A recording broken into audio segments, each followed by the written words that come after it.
सोयरे व्हा आता मला लई लोक कमेंट कराले की बा सोयऱ्या तू सोयाबीन लई चांगला हाय, लई नंबर 1 हाय. आता मी त्याला सांगायला आहो बापू सोयाबीन मधलं मला काहीच हिशाला येणार आणि तुला खरं वाटत नसेल तर मी तुला मग हिसाब सांगतो.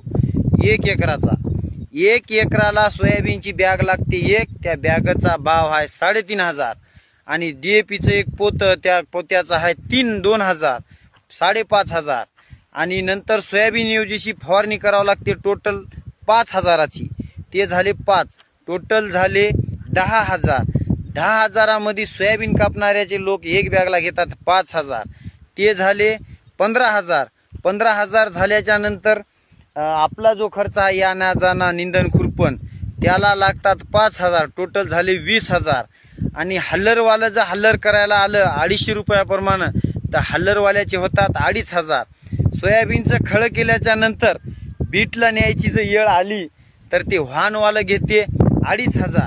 2,500 हल्लर आणि 2,500 रुपये भाडं ते झाले 5,000. टोटल झाले 25,000.